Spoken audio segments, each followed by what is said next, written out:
Hello, Stitchers. Welcome to Stitch Please, the official podcast of Black Women Stitch, the sewing group where Black Lives Matter. I'm your host, Lisa Woolfork. I'm a fourth-generation sewing enthusiast with more than 20 years of sewing experience.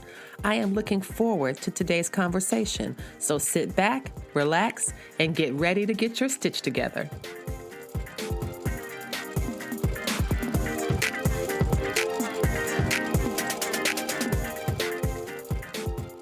Hello, friends. A quick note before we get started for today.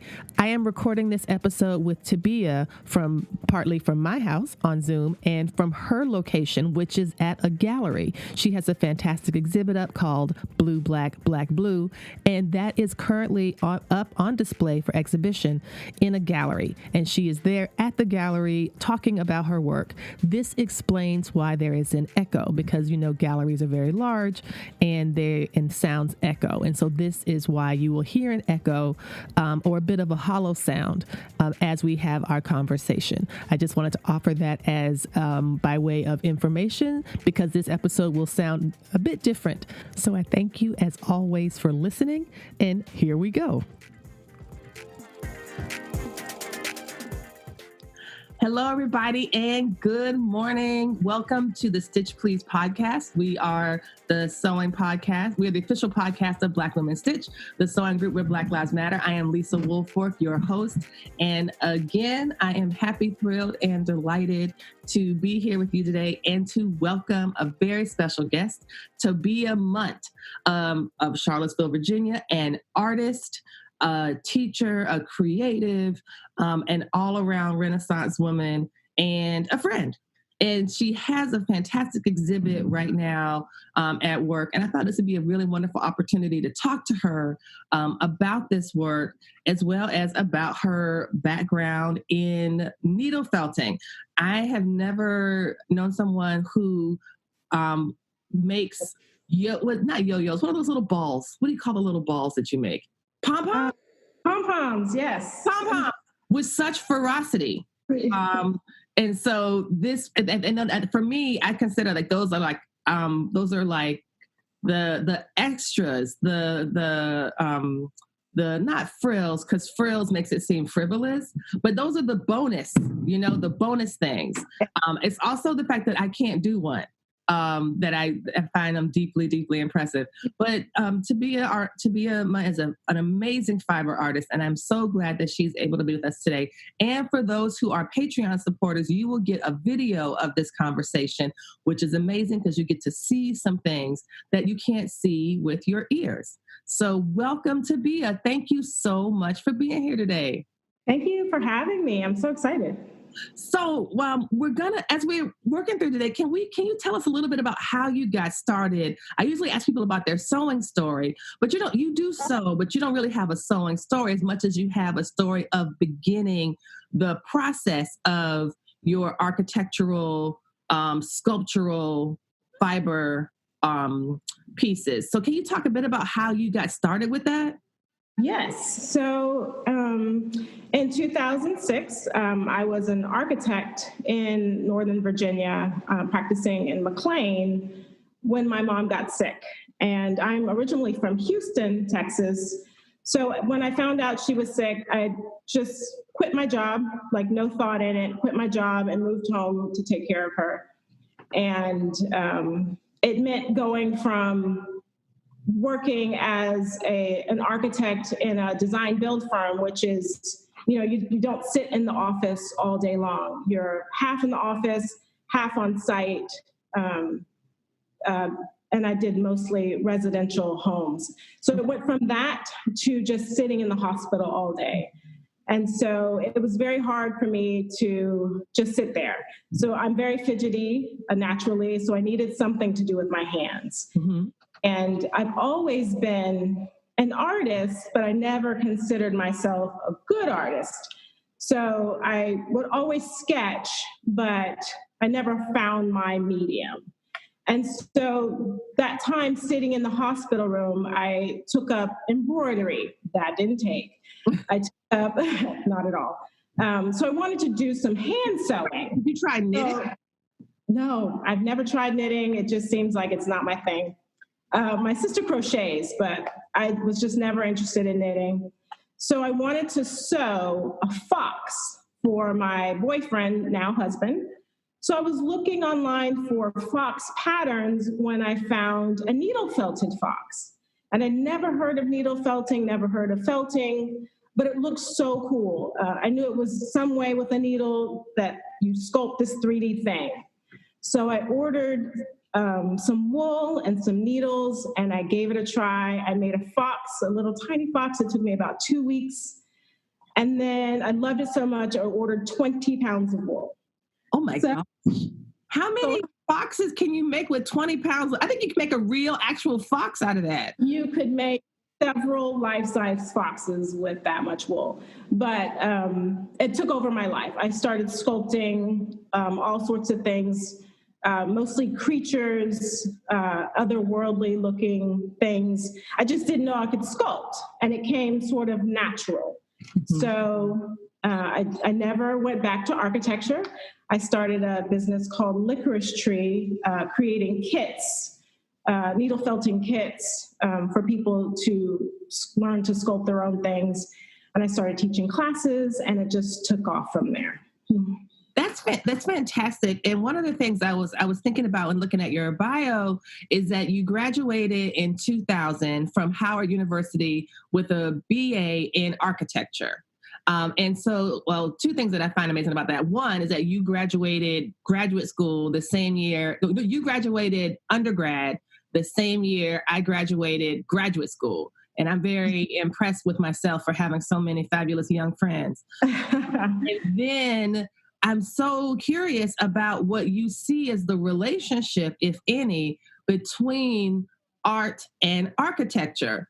Because I'm glad that you explained what a design and build firm is, because I would not know what that is. And I tend to think about architecture as like blueprints and really neat, cool little, like setting up little rooms and setting up how buildings, you can build them and they don't fall down. And I mean, I have obviously like second grade understanding of what architecture is as a discipline. But can you talk a bit about some of your training at Howard and how that shaped your approach to art today? Was there anything there? And the reason I mention it is because Bisa Butler, who is an amazing quilter, she went to art school at Howard. And one of the things I remember her saying was, you know how when you paint a canvas, it usually starts off as what we consider canvas colored, which is like ivory or cream. Mm-hmm. She took a class where they were instructed to paint their canvases start black. Oh, wow. And they started black and then built everything else around that. And when I just thought that was such a radical shift in thinking, you know, to start and have your blank canvas be a black canvas. And I was wondering if there was anything in your training as an undergraduate that made you think differently about the relationship of art, or maybe your own approach to art that you could use moving forward. I mean, when I look back at it now, I was really attracted to the model making aspect of architecture. So What do you mean by model making? Because I mean tiny furniture. What do you mean by model making? Tiny houses, or tiny buildings. So whenever we have a project, you start with a sketch. But for me, I can't see anything unless it's three-dimensional. So I draw now, but it's very frustrating. So I might sketch out my idea of what I want to do, but I feel like I can't really see it until I start to build it. So I still make tiny models, especially with tufting, which is behind me here. So I make tiny models of the work that I'm going to either needle felt or tuft, just so I can see it. I feel like I'm a little bit like 2D blind, if that makes sense. So yeah, model making, being able to see something three-dimensional has really stuck with me until now. No, that's amazing. And the thing I love about that is the transition of taking it from a flat to something that's like that you can hold, that you can walk into, that you can walk around. Like it's really amazing. You know, it reminds me of this one movie review that I read once for that film Avatar. Remember the film Avatar, the blue people, the Nazi? I was reading it. I was reading a review of the movie, and someone was like, "I saw the 3D version of that movie Avatar, and it was so amazing, and the 3D version was so good, and it made me wish that real life was 3D too." I was like, "Oh, honey, It kind of is. like." Do you live in a flat world? It's like, are you Flat Stanley? Like, what? Right. Where do you? You know, I've learned that people do see things differently. I've started to ask the questions, like to different artists, because I'm fascinated with painters. Because for me, that seems like a really frustrating thing. Because I've tried painting and it does not. Everything seems skewed when I paint. But there are some people that I've spoke to where they feel the same thing about three dimension. They can't see that. So I think we do see different things depending on. Yeah, no, that makes sense. That makes sense. I can imagine a painter feels like, that they are in a world that is just bright and colorful and makes sense. That the way that I love the quote that you just said, that you can't really see it until you start to build it. Right. And I can imagine a painter thinking, this will make sense to me once I have it laid down flat in front of me, and I can then really lean into this process.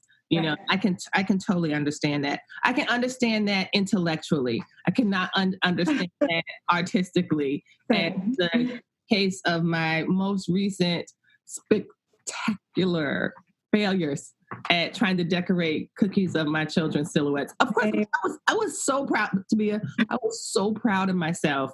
Not only that because I had purchased silhouettes, outlines of the boys 3 years ago, and I laminated them, and I hand cut these cookies. So they looked wonderful, and they tasted good. And then I started to decorate them. So you decorate, yeah.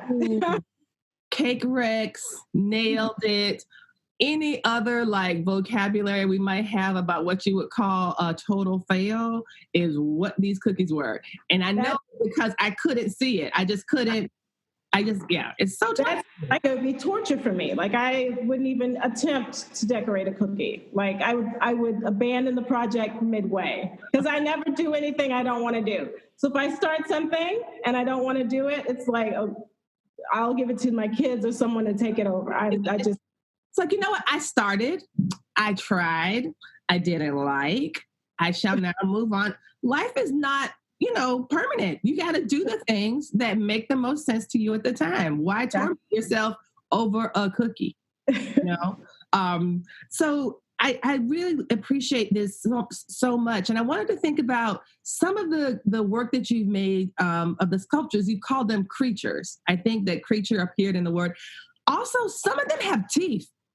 Yes. And I was like, where does this woman get all these teeth from? I'm trying to understand, is there some kind of tooth collection? Is there some www.artistteeth.com that you can go to and acquire human teeth? Because this is very unsettling. So tell us a bit more about those and about because it all feels very organic. And so could you talk about that, about how when you're creating them, what your overall vision is for them? Because it seems like, as you're describing, it's a very organic process, not just an organic result. Yes. So for some of the earlier pieces, like the piece with the teeth I sculpted out of clay. No way, they're shiny. Yes. So that's just a gloss. Wow. Now I'm like, I'm going to save money at the dentist and just make my own teeth. Well, I'm going to actually ask Tobiah to make me some teeth. I certainly don't want to make my own teeth. No. Yeah. So with those pieces, I never really had a plan. So I just start with the raw wool and just start felting. Mm-hmm. And I will see something in the wool and make it. And then if I like it, then I'll make several, like the balls with the teeth. I don't know. As I start needle felting, I'll get an idea. and then I'll run with it. Yeah. Yeah. I love this that you see. It's I think that I've read some things from different sculptors that say, like, well, how did you make this sculpture? And it's like, well, I looked at this stone and I took away everything that wasn't that. Yes. I'm like, well, that sounds very difficult. But no, it does let you really just sink into the vision. And I do absolutely love it. Especially when you think about wool as a comforting fiber. Yeah. Do you have favorite fibers that you love to work with? I think that wool, is it true that felting only works with wool? No, it'll work with different fibers. So you can there's some people, when I first started and I had my Etsy shop, people would contact me and want to send me their cat's fur and ask me to make a replica of their cat, which I find disgusting. I've never done that. But you can use any animal fiber to needle felt. You can also use acrylic, acrylic roving, like the acrylic yarn. Yeah. Okay. I don't really do that because it's slicker, so it doesn't felt as well. So I just use sheep's wool. Okay. I was thinking, could you explain a bit the difference, if any, between tufting and needle felting? Yes. So tufting, which is behind me, is it's rug making. It's the same way that you make a rug in a rug factory. So I'm nodding like I know what that is. Like, oh yes, just look at rug making. Look at any rug you have in your house. So you have tufting guns, and it sort of just shoots the yarn into the rug backing. Wow. So I have one that does cut pile, which is just sort of loose, and then one that does,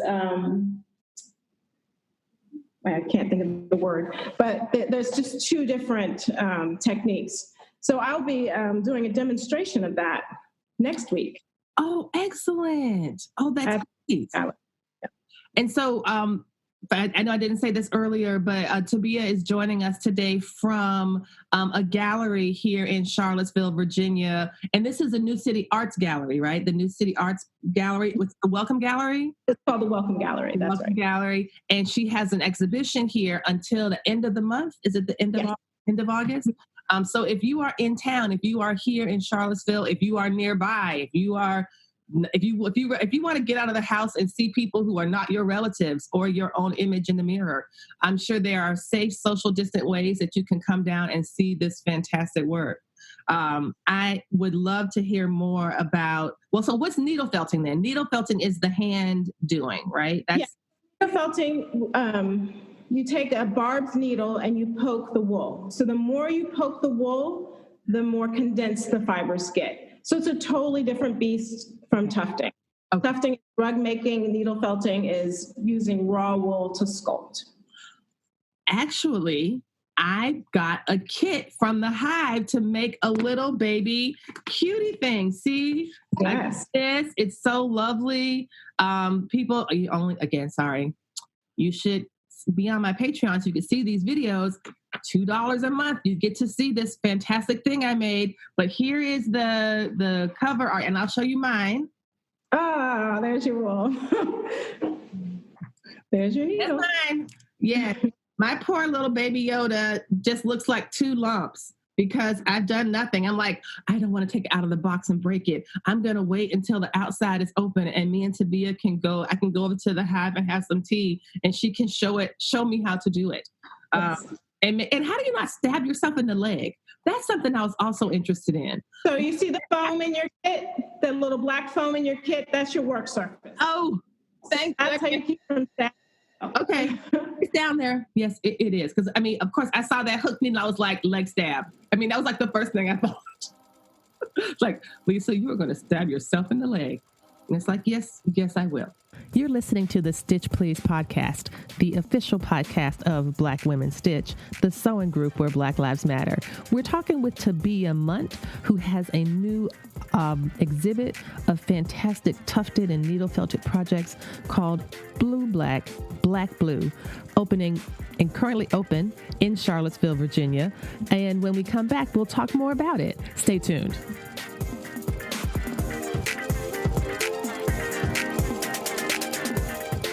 The Stitch Please podcast is really growing. I want to thank you for listening to the podcast and ask a favor. If you are listening to this podcast on a medium that allows you to rate it or review it, for example, Apple Podcasts or iTunes, please do so. If you're enjoying the podcast, if you could drop me a 5-star rating, if you have something to say about the podcast and you wanted to include that, a couple sentences in the review box of Apple makes a really big difference in how the podcast is evaluated by Apple, how it becomes more visible. It really is a way to kind of lean into the algorithm that helps to rank podcasts.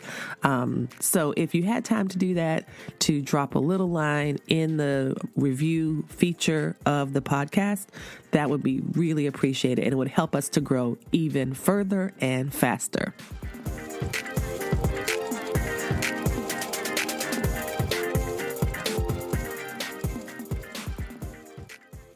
Welcome back to the Tuft Love episode of the Stitch Please podcast, a conversation with Tobiah Mundt, a fiber artist with an exhibit currently available here in Charlottesville, Virginia. Continue to enjoy our conversation here. I did. Thanks. So can you, you've exhibited your work elsewhere in previous galleries in previous years. Can you talk about what those shows were like, or if you have a highlight from those past exhibits? And then I want to transition to talk about this one because it is stunning. So for me, needle felting is always been a way to deal with whatever is going on with me. So I hold a lot of pain in me. I also hold other people's pain.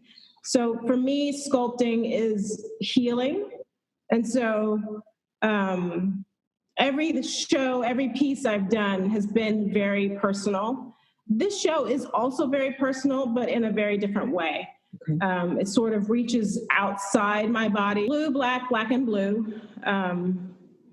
It begins the conversation about the pain of Black people and how we turn our pain into joy. So there's so many pieces that I wanted to do for this body of work. I just think that I could sculpt this forever and never be done. But it's all about how we turn pain to joy. And can you talk about the piece behind you? It's absolutely, I think there's so many words, but if I thought of one word, I think of the word arresting. And I was thinking arresting in all the senses of what that means. Like for me, when I saw it, it stopped me in my tracks. I just froze. It demands that you pause. And then when you look at the figure and it has so many hands, I don't know. And then the radiant behind it, it's just, can you talk about your process in creating this one? So as I started working for building the pieces for this show, Blue, Black, Black and Blue, I sort of started another narrative that's called an accelerated evolution. And this piece behind me was originally supposed to be sculpted. It was going to be needle felted. And one day I just decided to tuft it. But it is an image of a man that has grown all these arms. It's called perpetual hands up, so that we can survive. So accelerated evolution is all about how we change so that we survive. It is not based in reality. It is, obviously fictional. Right. But this piece is part of that little series that I do want to grow further outside of this exhibition. It's really what I received from the piece is the adaptation. When you describe this as an accelerated evolution, you think about, some of the phrases in evolution, like, about like adaptation being one of them. And it just kind of speaks to me to the demands on Black life and how we are forced to, like you said, evolve in an accelerated way for our own survival. That's right. And that, and I can, in this, how you said, how we change so we can survive. I mean, and how you've drawn this in such a way with these organic fibers and these organic processes, and the pieces feel very warm. And maybe that's because they're made of wool, and wool is, as an organic fiber, as an animal fiber. They just feel so substantial. And I just feel like that is something that's just so powerful. And I know sometimes for some of the needle felting work that you do, you put it on I don't know what those things are called, where you hang it on the wall. Like, I know some of the pieces that you have in the hive, it looks like, when people would mount animal heads, when some people do. Oh, like plaques. So tell me about like why you put because I think some of the pieces in this show are also on plaques. Is that right? Not really. I think they hang from the wall. They're 3-dimensional, and I'm going to move over to some of the needle felted pieces. Oh, you guys, we're so. So let's go to. Isn't that a plaque with the? Is that a lady with the pink and black? Is that? So it's a frame. I'm trying to get a better. Oh, okay. So behind her is tufted. Okay. But she is in a frame. Oh, I see. These feel so maternal. I don't know why. Maybe because they look like breasts. But like, so, let's talk about this part. So these are all drips. So the whole show, what does that mean? What is that? It's melanin. It's melanin dripping. Oh, because we have so much damn swag. Yes. All melanin. No. Maybe I should name the show Melanin, because everything in here is dripping. Yes. Because our pain, it's all because we have melanin, which is a wonderful thing. Yes. This is fantastic. It's because it's liquid, but it's also very viscous. And so you really have done like such a beautiful job of basically taking something that's fibrous, and fibers kind of absorb things, right? And you transformed it into something that releases. That's right. Yeah. It's just stunning. Y'all got to come see this show. Really, truly, really, truly. And so what are your thoughts now? I know you said you wanted to continue with an accelerated evolution as you're continuing to work on the pieces.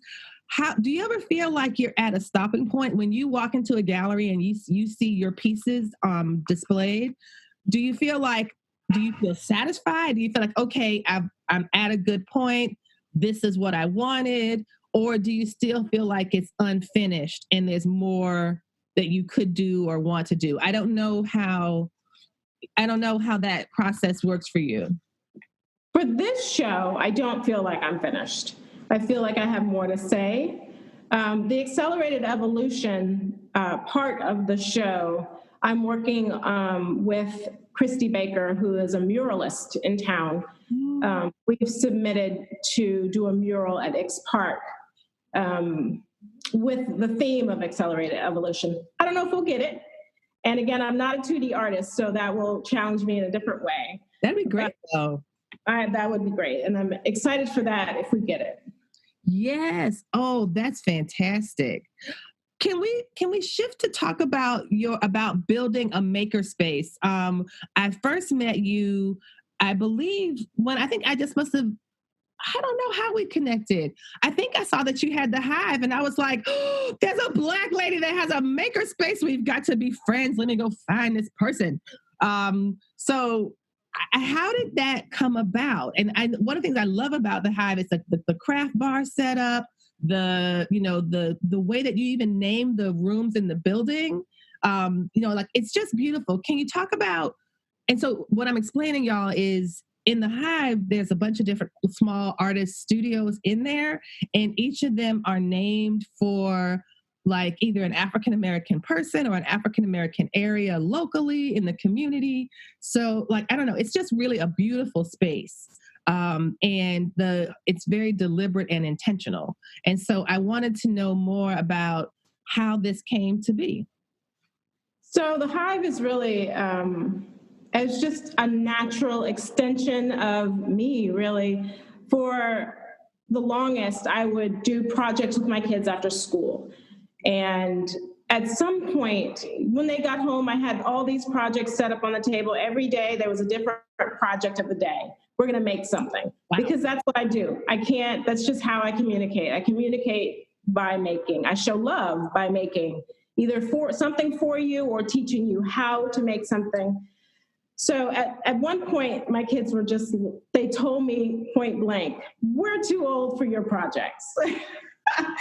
So I was like, okay, that's terrifying. Aren't both of them still in elementary school? They are 8 and 10. And they told me this when they were 6 and 8. Wow. So I was like, okay, that's fine. You're too old for my project of the day. So I'll go do the project of the day with the world. So fine, be that way. I'm going to build a whole business and I'll make new friends. That's right. And then now they like my projects again. But yeah, so I started asking around. I didn't want to do it alone. I knew that I wanted to still be able to pick them up from school and not just be at work all the time. Mm-hmm.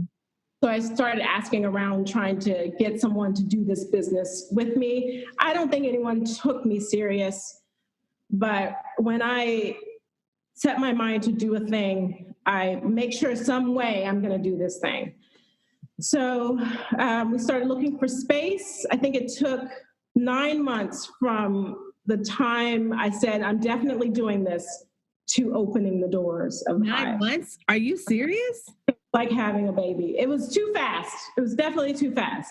But I don't think that I would do it any other way. I think if I would have slowed down the whole process, fear would have set in. Taken over. Yeah.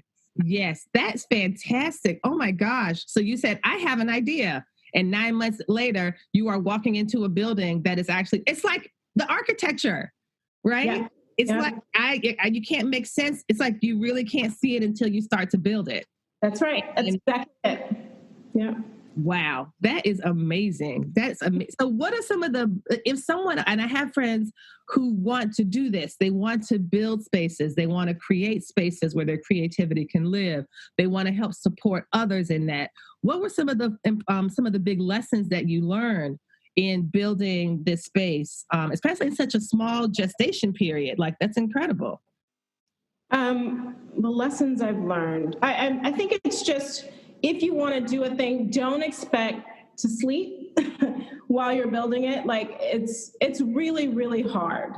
It's not an easy thing, but if you make a decision that you want to do a thing, you need to work really hard until it gets done. So it was very hard, and there were times that I wanted to give up, but I wanted an art bar. And so I just kept going. And even, I think the hardest part actually was after we opened. The first month after we opened, I had so much regret. I was like, why did I do this? Because now I've got to get customers and pay rent and keep this thing alive. So it was very scary after the doors opened. It wasn't so scary building the thing. That was kind of fun and exciting. Yeah. But then, we started building a following, and then it just took off from there. So it's been good. I have had a great time. I have a couple of pieces here that I made. And I think I came and did a craft bar. And then a friend and I sat down, and like I've done that a couple times. And it was really nice to just sit and have coffee and like string a beaded, I think a beaded coaster was what I made. And I have that in my kitchen. I look at it every single day. I also made some for my family and sent it to them. And so like, it really is a lot of fun. And the great thing about it, so the way that their craft, you want to describe how the craft bar works so people understand, like, it's such a really great innovation that it's really quite wonderful. So it works just like a restaurant. So we have a full menu of crafts. We have adult crafts and kid crafts. So you come in, you place your order at the bar, and then we give you a tray with instructions with everything you need to complete that craft. And our menu changes seasonally. So right now we're in our summer menu, and so we have summer-themed things. So then and then we have our craft tenders instead of bartenders that can help you if you need help putting your thing together. The craft tending is my favorite part. Yes. I love that. I just love that. That's why I'm excited to like keep my my kit that I got, keep it safe. Because again, I'm worried about messing it up on my own. It's like, I'm going to wait until I can go and have some help from the craft tender. Yes. That would be very helpful. That would be very helpful. I'm also going to learn to make some pom-poms because they're so cute. I mean, you all, it's like Tobiah is an amazing artist. She is, she's smart. She is creative. She's clearly powerful. And she also can churn out pom-poms like nobody's business. I feel like, I'm just getting my yarn out of the bag and she's like, I made 10. Where did those come from? How? That look like animals. That 10 look like animals. Yes. Or like better. Yeah. And it has a little face and a nose. And I'm like, that's fine. Never mind. I don't have to be good at everything. It's fine. Whatever. But that's how you know I'm stressed. When I'm making a lot of pom-poms, that's like my stress relief. I don't know. It's a good one. Hey, there's worse things that one can do under stress than make, 50-11 pom-poms. But this has been so wonderful, Tobiah. Thank you so much for taking the time to talk with us today. Now, tell us how people can find you on social media and where we can follow you and support your work. So my Instagram is @Tobiah Mundt Art, and my website is tobiahmundt.com. And this show is at the Welcome Gallery sponsored by New City Arts, and it's up until August 31st? Yes, and it will be available online starting Monday. Oh, and online on your page, or is it through New City Arts? Like who? New City Arts. Y'all so lucky. Thank you, Tobiah. You are great. I'm going to stop this now and then ask you a couple more just follow-ups about what you think about what the title should be. Because I don't know. I had a title. I was going to call it Tuft Love. I thought that was clever. I like it. I like that. Maybe we'll use that then. Okay. So I'm going to go. What's that? Thank you. Oh, you are so welcome. Girl, please. Anytime. Anytime. Because you are amazing.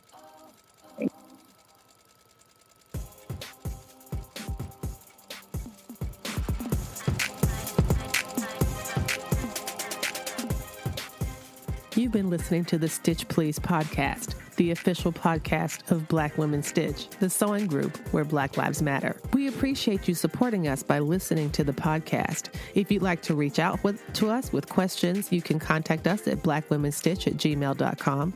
If you'd like to support us financially, you can do that by supporting us on Patreon, Patreon.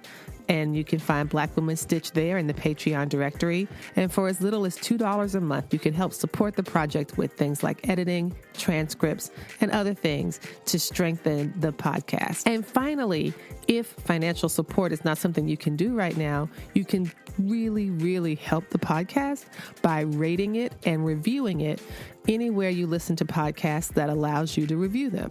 So I know that not all podcast directories or services allow for reviews, but for those who do, for those that have like a star rating or just ask for a few comments, if you could share those comments and say nice things about us at the Stitch Please podcast, that is incredibly helpful. Thank you so much. Come back next week and we'll help you get your stitch together.